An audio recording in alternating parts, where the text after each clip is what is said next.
Amigos y amigas, gracias por estar en nuestra sintonía. Somos su entrevista informativa en La Jugada. Si usted está almorzando a esta hora del mediodía, feliz provecho. Gracias por mantenerse siempre a través de la señal de Canal Gen TV. Recuerde, estamos en señal abierta, nos está sintonizando a través de Canal Gen TV y en nuestras plataformas en redes sociales, Canal Gen TV, de igual forma en Claro, Básico Digital y también en Tigo Digital por Canal Gen TV. Hoy vamos a hablar un poco de la salud integral que tiene que ver con las mujeres, en la defensa también de los derechos de las mujeres en el marco del Día Internacional de la Mujer, y para ello me acompaña la doctora Araceli Cepeda, quien es ginecóloga obstetra de la Unidad de Atención Integral de la Mujer del Ministerio de Salud. Bienvenida, doctora. Muchísimas gracias, un placer para mí estar acá con ustedes, de verdad, gracias. Claro, en 1975 la ONU nomina pues el Día Internacional de la Mujer Trabajadora, conocido también como el Día Internacional de la Mujer, para visibilizar y para trabajar aún más por los derechos de las mujeres. ¿A qué reflexión nos llama este día, que no debe de ser únicamente conmemorativo, sino que también debe de trascender a ese trabajo en beneficio de la defensa de los derechos de todas las mujeres de El Salvador? Sí, precisamente, y justo en ese mismo sentido de pensamiento, pues este próximo 8 de marzo estamos conmemorando el Día Internacional de la Mujer. Para este año, pues la Organización de las Naciones Unidas ha dado un tema específico para las mujeres, y a mí me parece que es sumamente pertinente, sumamente relevante, es muy importante porque es algo actualizado. Lo ha titulado Pensemos en Igualdad, construyamos con inteligencia. Pensemos en igualdad, construyamos con inteligencia e innovemos para el cambio. Es muchísimo lo que pudiéramos hablar al respecto, toda una historia con antelación a este tema, pero sí es importantísimo saber que nuestro país, como parte de las organizaciones de las Naciones Unidas, forma parte de este esfuerzo integral, y que definitivamente en este sentido, esta parte de innovación creo que es fundamental, porque nos hace renovar esa estrategia, ese cambio, esa forma en lo que nosotros día a día podemos buscar la manera, tanto individualmente, pero por supuesto más importante colectivamente, para la defensa de los derechos de la mujer, derechos fundamentales, ¿verdad? En este caso, pues uno de los derechos fundamentales precisamente y que nos compete como Ministerio de Salud es la salud. Claro, hagamos, bueno, se ha hecho esa reflexión, pero también tiene que ver esa reflexión sobre la salud integral de la mujer, cuán importante es que se garantice este derecho básico para las mujeres. Claro, sí. Compartirles y quizás yo iba a dejar esto quizás un poquito más adelante, pero para mí es fundamental también. Coordinamos desde el Ministerio de Salud, desde la Unidad de Atención Integral a la Mujer, Niñez y Adolescencia, coordinamos un área intersectorial e interinstitucional de múltiples organizaciones gubernamentales, no gubernamentales, que estamos trabajando de manera constante para poder posicionar uno de estos temas, los temas fundamentales de salud en la mujer, y obviamente todos los derechos, tanto sexuales como reproductivos, que son los que principalmente nos atañen. Tenemos acá representado una cantidad bien importante de instituciones, y hay dos mesas temáticas. Esas dos mesas temáticas son una mesa temática materna y una mesa temática de sexualidad. La sexualidad en realidad es un aspecto muy importante que no se relaciona directamente a la actividad sexual como nosotros la podemos conocer, o a la relación sexual, o el sexo, o el acto coital, ¿verdad? Sino más bien es una dimensión humana que es trazadora, es decir, todos en este momento acá en el set, por ejemplo, estamos ejerciendo nuestra sexualidad, cada uno con la particularidad, ¿verdad?, para expresarla. En el caso de los hombres como hombres, en el caso de las mujeres como mujeres, y pues igualmente, ¿verdad?, en el caso de la parte de diversidad sexual, que es igualmente importante. Entonces, derechos sexuales, derechos reproductivos, va muchísimo más allá de la parte de salud. Estamos conscientes que como Ministerio de Salud únicamente formamos una un eslabón, ¿verdad? Un eslabón de esta cadenita enorme que lleva al final a poder lograr ese ensamblaje perfecto para poder resguardar idealmente nuestros derechos. A ver, doctora, intentemos abordar los diferentes puntos que tienen que ver con una salud integral. Correcto. Sabemos que son muchos, pero ¿cuáles son esos puntos más importantes e iniciales y básicos para que las mujeres puedan gozar del derecho a la salud, que es muy vital para el libre desarrollo de cada una de las mujeres? Lo más importante o fundamental es el acceso a los derechos, ¿verdad? El acceso a los servicios, el acceso a los servicios. Ustedes conocen, ¿verdad?, que en este momento en el Sistema Nacional de Salud tenemos por parte del Ministerio de Salud y obviamente del Instituto Salvadoreño en la parte de seguridad social, tenemos acceso al sistema de salud. En el caso del Ministerio de Salud, que cubre al 60% de la población, es gratuito, ¿verdad? Gratuito. Además de eso, pues en el Instituto Salvadoreño de Seguro Social, que en nuestro país corresponde la parte de seguridad social, sí, obviamente el patrono, ¿verdad?, encargado de su empresa es el que está cotizando y son nuestros mismos salarios los que van en cierto porcentaje para dar. Ahora, me parece fundamental que uno de los aspectos que tenemos que retomar, que posicionar, es el acceso. En segundo lugar es la gratuidad. En tercer lugar, la calidad de los servicios, porque podemos acceder a servicios y obviamente no son servicios de calidad idónea. Perjudica aún más la salud de la mujer. Exacto. Y además de eso, también la calidez. No es lo mismo que yo vaya vestida, y estábamos discutiendo de mi gabacha, ¿verdad? Si cuando estábamos hablando si me ponía o no la ponía. Porque cuando yo voy vestida a un hospital con gabacha, yo soy la doctora, ¿verdad? Claro. Pero si yo me quito la gabacha, entonces es complicado. Entonces yo comparto esto muy personal con todos cada vez que hablamos, porque tenemos una serie de aspectos bien interesantes que a mí me gustaría poder retomar con ustedes. Una parte importante es la misma ética, la ética. Otra parte es la laicidad. Pero les explico yo a los colegas, ya sea personal de salud o no personal de salud, que cuando mi papi falleció hace 2 años, entonces él estuvo atendido en el Sistema Nacional de Salud. Entonces, cuando yo iba con mi gabacha al Hospital Rosales, yo era la doctora Cepeda, ¿verdad? Pero cuando yo iba sin gabacha, entonces tenía que estar presentando mi carnet y todo lo demás. Entonces, en realidad todos como seres humanos, mujeres, hombres, niños, grandes, tendemos el derecho a acceder a ese servicio de salud sin ningún tipo de restricción, ¿verdad? Para mí es fundamental también, perdón, ya le doy la palabra, es fundamental la parte preventiva, la capacidad que tengamos nosotros mismos de cuidarnos, porque pareciera que también esa cultura la hemos perdido, ¿verdad? O sea, ¿cuántos de nosotros, por ejemplo, siempre se los pregunto, hacemos ejercicio físico todos los días, ¿verdad? Entonces tenemos media hora de hacer ejercicio físico, o comemos al tiempo que debemos de comer, porque hay desayuno, almuerzo y cena, y por lo general somos expertos en no hacer lo que deberíamos de hacer para cuidarnos a nosotros solitos. Claro, quiero preguntarle sobre esas barreras y que lo hablaba usted fácilmente con el ejemplo de la gabacha, que pueden tener las mujeres también ese temor a consultar, ese temor también al autocuido, y a veces se pone atención a recetas que cualquier persona puede dar y no los expertos en la materia, en este caso, pues para cuidar nuestra salud. Correcto. Ay, de eso hay muchas, lamentablemente hay muchas barreras, ¿verdad? Una de las barreras creo yo más importante, y que invito a todas las personas que nos están escuchando, sobre todo a las mujeres, ¿verdad?, que pudiéramos trabajar en ello, es precisamente, primero, empoderarnos. Empoderarnos significa tener el poder o tener el valor o tener la capacidad de decir, bueno, yo tengo derecho a, ¿verdad? Entonces yo puedo demandar esta atención.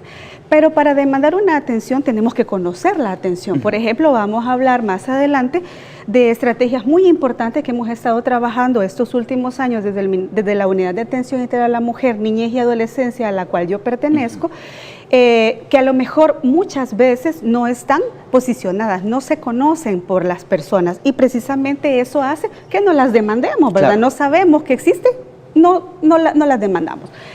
Y la otra cosa que es muy importante, y ahí está la parte de intersectorialidad, es que no solo depende de un actor en la sociedad, nuestra salud integral. A mí me encanta esa parte de integralidad, porque integralidad significa que somos todo, ¿verdad?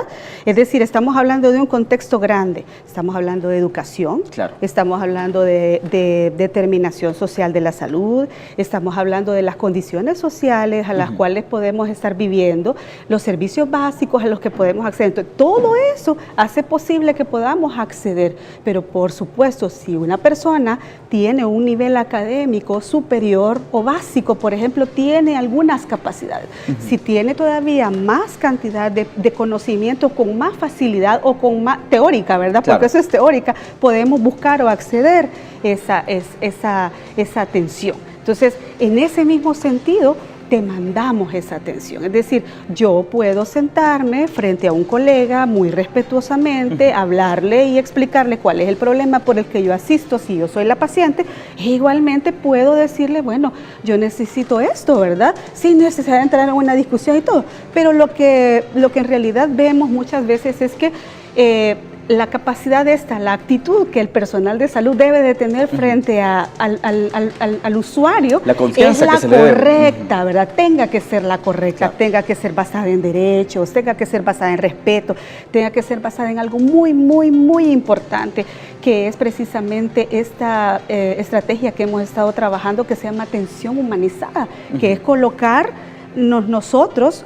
como también los probables pacientes, porque nosotros igualmente nos enfermamos, claro, o sea, aquí nadie está exento de que le va ponerse unos zapatos que le va, claro, exactamente, eso es una empatía, eso se llama así, empatía. Entonces, tenemos que tener esa capacidad, ese respeto, ese resguardo al pudor de la usuaria, claro, todos estos aspectos tan importantes específicamente en salud de la mujer. Vamos a irnos, doctora, a nuestra primera pausa. Al regresar, rápidamente vamos a conversar también sobre esos retos y esos avances que han habido también en la atención a la mujer rural, que pues a veces pueden haber desigualdades. Vamos a conocer totalmente un poco de eso al regresar. Perfecto.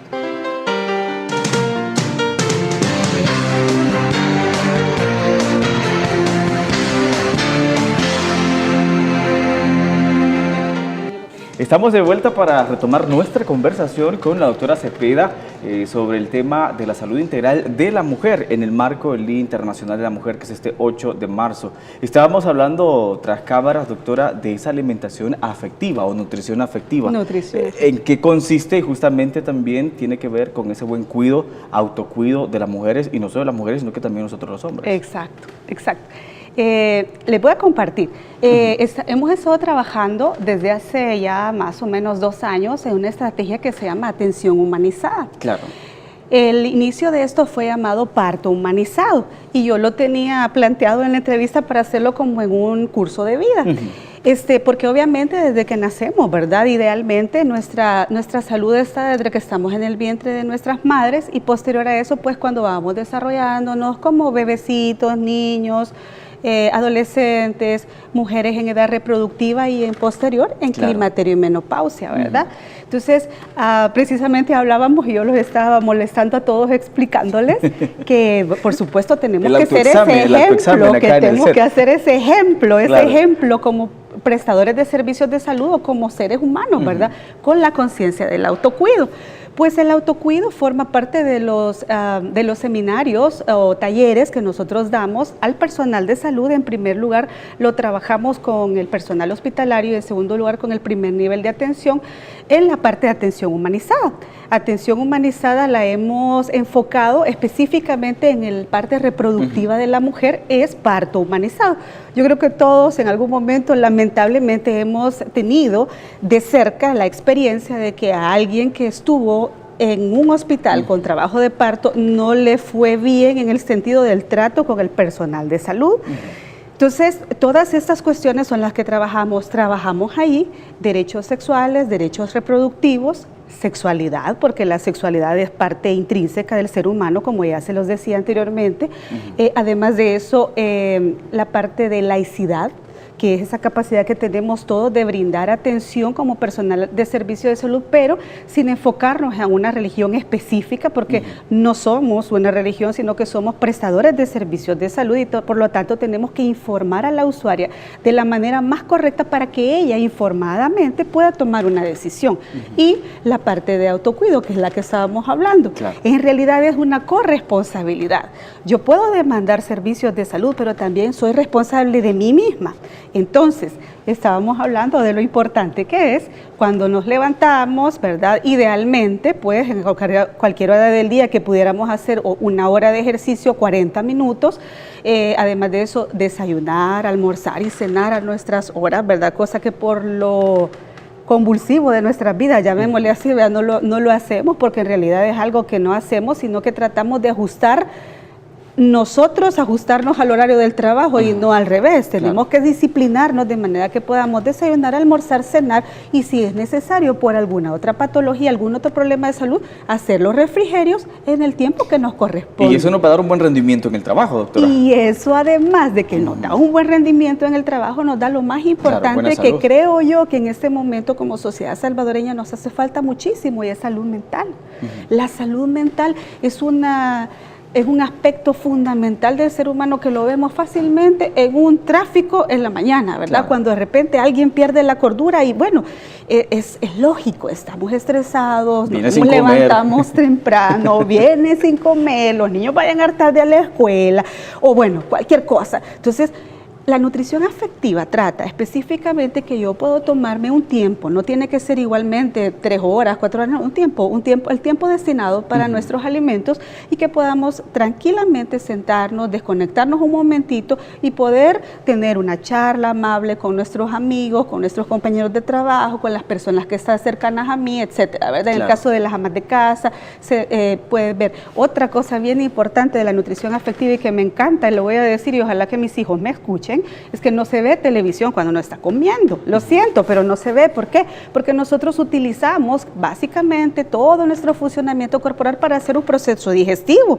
Entonces, a la hora de hacer un proceso digestivo, lo ideal es que no estemos viendo televisión. Que no hay interrupción. Ustedes pueden ver Gente V con toda la libertad del mundo porque es el mejor programa, pero almuercen y ustedes después de almorzar lo pueden ver. Nosotros cumplimos esa parte, doctora. Esa parte cumplimos nosotros. Excelente, excelente. Claro. ¿Cómo está también esa desigualdad? Esos retos que ya se superaron en cuanto al acceso de la salud de las mujeres en el área rural? Sabemos que a veces puede generar alguna complicación, ellas también por falta de promoción, por falta de atención, de educación, no tienen esa facilidad de abrirse a un médico o ir a pasar consulta, como decimos popularmente. Tenemos una serie de importantes avances, igual tenemos una serie de importantes retos, porque sí hay una serie importante de retos, pero hay una serie muy importante de avances.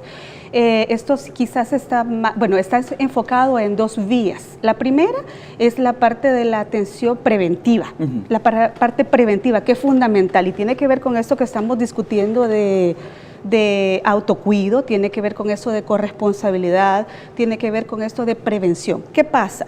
Si yo, por ejemplo, sé, y es un ejemplo que siempre coloco, si yo sé que el autobús donde me voy a subir para ir a donde me dirijo, llámese trabajo, escuela, va a tener un accidente, yo no me voy a subir en el autobús, pero yo no lo sé. En cambio, en cuanto a salud, eso es más fácil. Si yo sé que para tener una buena salud tengo que alimentarme bien, tengo que hacer ejercicio, tengo que tener una salud mental, tengo que tener una integralidad inicial por mí misma para después darlo a los demás, tengo que hacerlo. Entonces, simplemente recordar que esos son aspectos fundamentales preventivos.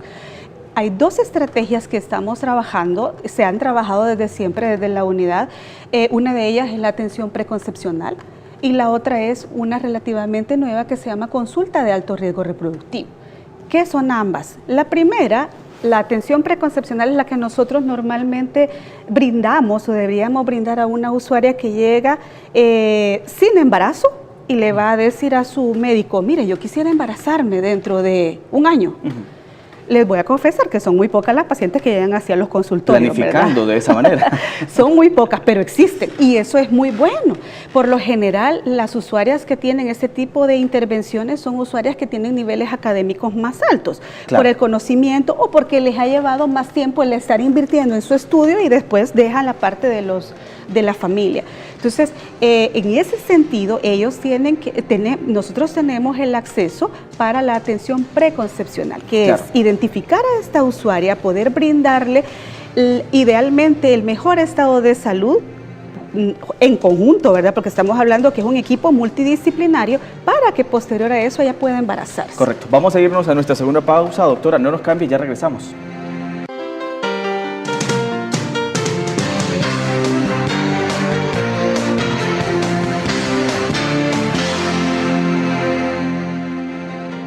Gracias por estar con nosotros, somos su entrevista informativa en La Jugada. Estamos conversando sobre la salud integral, que es un derecho de todos los salvadoreños, pero principalmente también es un derecho que se debe garantizar a la mujer salvadoreña. ¿Qué tiene que ver o cuál es la reflexión que nos hace, doctora? El tiempo casi se nos va a terminar, sobre la salud integral preventiva que debe de tener, pues obviamente, ese cuidado la mujer.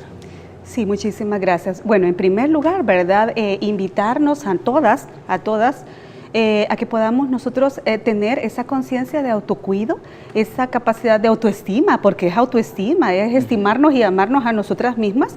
Recordemos que la mayoría de nosotros tenemos roles maternos, roles de cuidadoras, roles en donde, por ejemplo, está enfermito el papá, la mamá, alguien de la familia. Entonces son las mujeres las que se encargan de ese tipo de cuidados. Y por supuesto, siempre recuerdo que cuando nos hacen la reflexión con los pacientes, por ejemplo, de enfermedades renales crónicas, nos dicen: los hombres cuando están enfermos de una enfermedad renal crónica vienen acompañados de sus esposas o de sus mamás. Y cuando viene una mujer con un problema, viene ella solita. Entonces, recordemos que esas cosas nos hacen muy, muy importante, que culturalmente nosotros tenemos definido, ¿verdad? Eso se llama género, ciertos roles. Una mujer está hecha para tal cosa, un hombre está hecho para tal cosa, ¿verdad? Entonces, lamentablemente ese rol de cuidador lo puede hacer tanto el sexo femenino como el masculino, ambos, pero sin embargo se atañe o se atribuye más solo a la mujer y entonces se recarga en ella y a lo mejor luego se descuida en sí misma, ¿verdad? Entonces el punto es, volviendo al ejemplo, el hecho de que llegando a esta parte en donde las mujeres llegan ellas solas, ¿verdad? Entonces es como, sí, pero hay alguien que forma parte de esta mujer, ella tiene hijos o tiene un papá o tiene una mamá. Entonces, por lo general, tenemos en primer lugar, porque es una reflexión general la que debemos hacer en este momento, en primer lugar, recordar nuestra corresponsabilidad y nuestro autocuido. En segundo lugar, tener la capacidad de demandar. De demandar es de llegar y poder acceder a esos servicios que nosotros tenemos. Son servicios de carácter preventivo, tanto la consulta de alto riesgo reproductivo como la parte de atención humanizada, que es parto humanizado. Está brindándose en todos los establecimientos hospitalarios del Ministerio de Salud. Las 28 maternidades poseen estas atenciones y perfectamente usted puede acceder a ellas.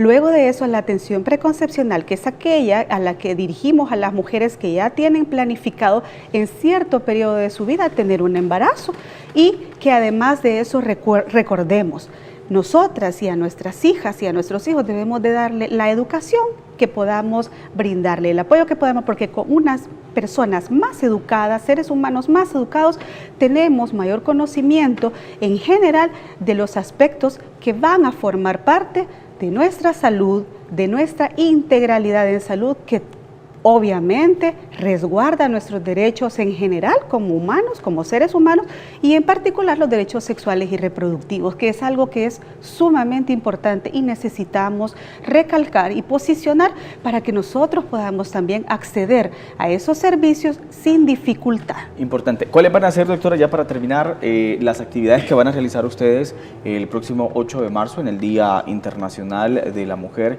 que se conmemora? Ya estamos a 2-3 días. Sí, ya prontamente, sí. Siempre se realizan actividades, específicamente actividades conmemorativas en donde se participa de carácter intersectorial. Es una cuestión que hacemos de carácter interdisciplinario, ¿verdad? Tanto hay convocatoria de los colegas que forman parte de otras organizaciones gubernamentales o no gubernamentales como nuestras. Y en ese día, pues particularmente, bueno, de hecho, el objetivo de esta entrevista es precisamente esto, ¿verdad? Poder posicionar el tema, poder tener en cuenta que nosotros somos sujetos que tenemos acceso a esos derechos, que nosotros somos sujetos garantes de esos derechos y por lo tanto podemos acceder a ellos, ¿verdad? Con conocimiento y podemos también demandar claro, al Estado y a las personas que nos rodean, llámese personal de servicios de salud, llámese personal de Ministerio de Educación, etcétera. En todos los ámbitos que nos desarrollamos podemos hacerlo con respeto, ¿verdad? Y con el resguardo apropiado para que con los procesos adecuados podamos lograr nuestro objetivo. Invitar a las mujeres que en general, ¿verdad? Pienso que este lema de la organización, de la organización es muy importante, dándonos cuenta de que hay que innovar, hay que retomar ideas nuevas para poder lograr esos derechos que por muchos años hemos estado luchando. Claro, quiero agradecerle, doctora Cepeda, ginecóloga obstetra de la Unidad de Atención Integral a la Mujer del Ministerio de Salud. Gracias por habernos acompañado, muy buenos consejos que nos deja en cuanto a la nutrición afectiva también. Ahora comprendemos por qué el caos en la mañana en los tráficos, doctora. Bueno, excelente, gracias a ustedes, un placer. Claro, nosotros nos vamos, ya no tenemos más tiempo, regresamos el día de mañana, descanse, feliz tarde y recuerde mantenerse informado a través de la señal de Canal Gente B. Buenas tardes.